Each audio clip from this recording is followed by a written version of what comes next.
Hi, we're having a conversation with Dr. Stephen Rassenti, and he is Director of the Economic Science Institute at Chapman University. Dr. Rassenti, why is it that experimental economics is useful for the allocation of resources, especially in a complex system?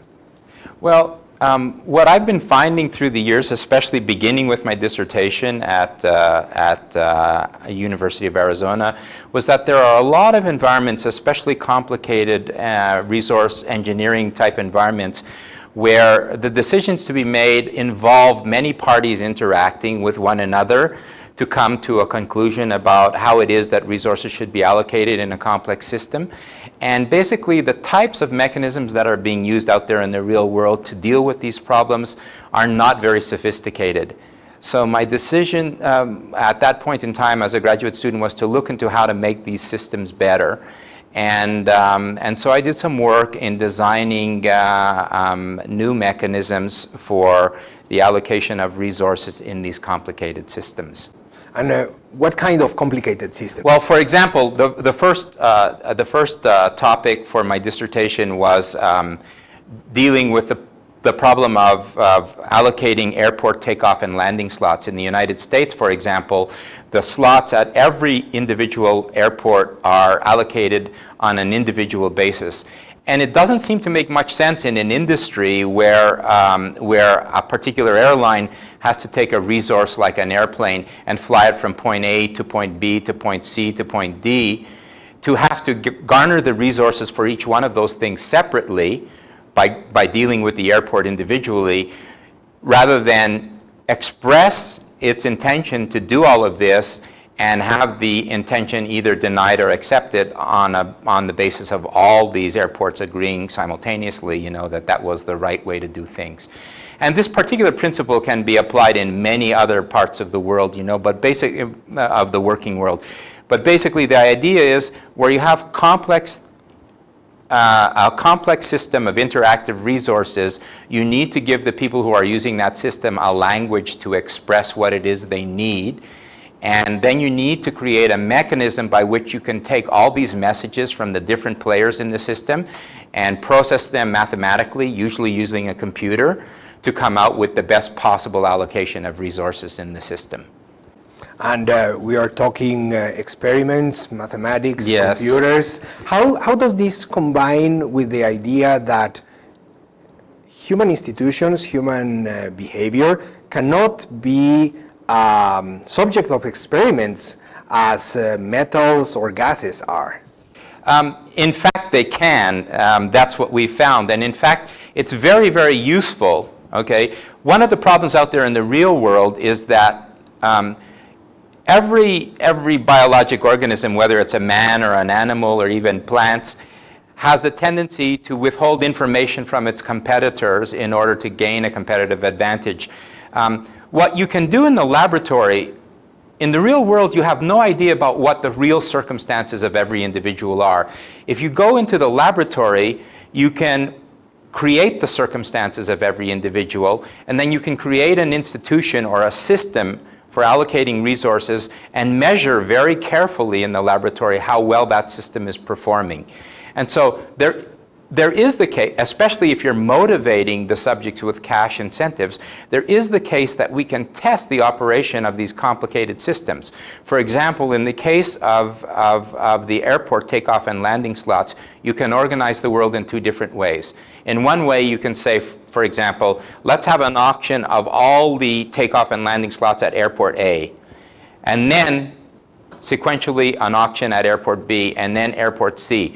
And people can participate in all of these, and in the end I have a collection of objects that may not necessarily make a lot of sense to me, given what I want to do with my aircraft and with the crews that I have available and with the schedules I'm intending to fly. Okay? Whereas you can compare that to a system in the laboratory again, where you have people able to express exactly what it is that they want to receive from the system, and either they receive it or they don't receive it, but they receive it then in the format in which it can be most useful to them. In the laboratory, we can measure precisely how well each kind of system is doing that.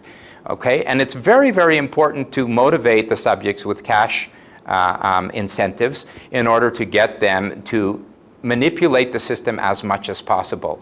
Our objective is to create environments where the subjects attempt to manipulate the system, and when we find a system that can't be manipulated very well, then we know we have a good system. And what is the role of the economic way of thinking in these experiments? Well, here's the economic way of thinking. You know, because the experimenter can control the cost that everybody faces in this laboratory environment, and he can motivate the value. For example, if I tell a subject in an environment, you know, if you can take your airplane and take off from airport A and land in airport B, and you can service this many customers, then you would make a profit of $100. And I will tell the subject in that environment, I will pay you $100 if you can buy one takeoff slot here and one landing slot here. So I have a lot of control over that, and I can measure precisely whether he achieves that or not in this environment. Okay?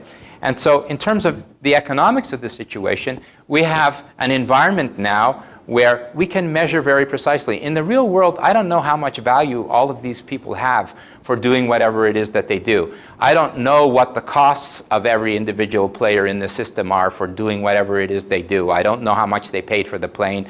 I don't know how much they're paying the bank, you know, on their mortgage payments. I don't know what they're paying their employees. I don't know what the timing constraints on the cruise flight time is. There's so many things for me to consider, and I don't know. In the laboratory, I can control all of those very precisely, and so I can measure in an economic sense how efficient the system is that I'm creating in the laboratory. And essentially, this is what Vernon Smith won the Nobel Prize for.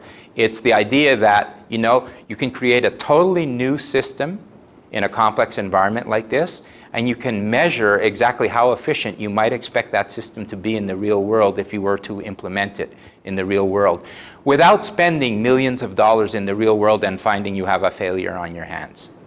And these complex environments usually involves politics. What is the role of politics?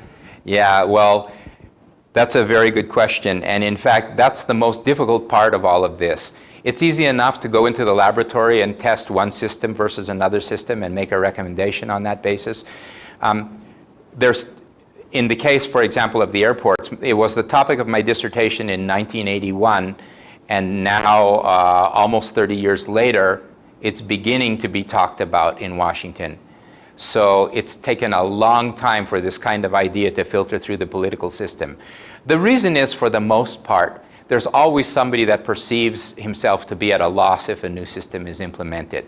And if that person has enough money in his pocket to create a good lobbying campaign, then we end up with a situation where you know, they put barriers in the way to implementing these new systems.